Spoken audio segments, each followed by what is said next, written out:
Ini mengenai upah. Mengenai upah sebenarnya juga tidak terlalu banyak perubahan. Yang berubah ini adalah yang pertama, kalau di Undang-Undang 13 2003 itu terdapat pengaturan mengenai UMSK. Perusahaan tertentu seperti perusahaan minyak, batu bara, kemudian perusahaan dalam bidang gas dan lain sebagainya, itu ada yang namanya UMSK. Nah, UMSK ini harus lebih tinggi dari upah minimum kabupaten atau kota. Nah, akan tetapi di Undang-Undang 11 tahun 2020 ketentuan UMSK itu sudah tidak ada lagi atau dihapuskan.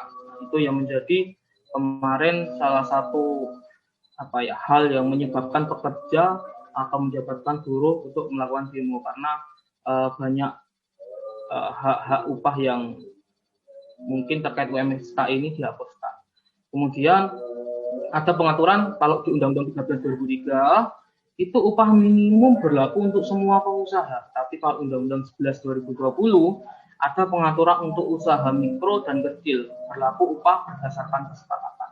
Artinya apa? UMKM ini itu akan ada keringanan untuk upah berdasarkan kesepakatan. Tetapi ini juga syaratnya juga yang diatur dalam PP 36 tahun 2021. Kemudian di Undang-Undang 13 tahun 2003 ini terdapat pengaturan mengenai penangguhan upah. Nah, kalau rekan-rekan sekalian tahu, penangguhan upah ini apabila perusahaan itu tidak mampu dengan dibuktikan laporan keuangan yang mengalami kerugian selama 2 tahun berturut-turut, itu diperbolehkan melakukan penangguhan upah. Nah, penangguhan upah ini waktu sebelum tahun 2015, perusahaan tidak wajib mengganti kekurangan dari penangguhan upah itu.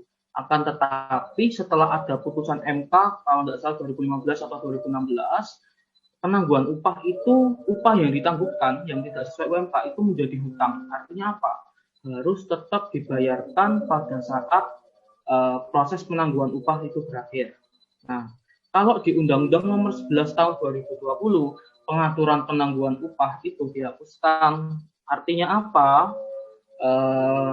Perusahaan mau tidak mau harus menjalankan amanat undang-undang, harus menjalankan upah minimum yang telah ditetapkan, baik itu upah minimum provinsi atau upah minimum kabupaten atau kota yang telah ditetapkan oleh gubernur.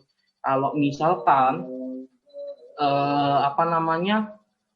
perusahaan tidak melaksanakan itu, berlakulah itu tadi sanksi terkait dengan pidana pelanggaran upah. Tapi kembali lagi, proses pengawasan itu sendiri sebenarnya banyak sekali. Kalau misalkan rekan-rekan benar-benar ke lapangan ya, banyak sekali perusahaan yang tidak menerapkan upah minimum. Itu sangat banyak sekali, kalau baik itu di Surabaya, di Mojokerto. Pengawasan itu yang harusnya diperbaiki oleh pemerintah agar hak-hak karyawan tidak di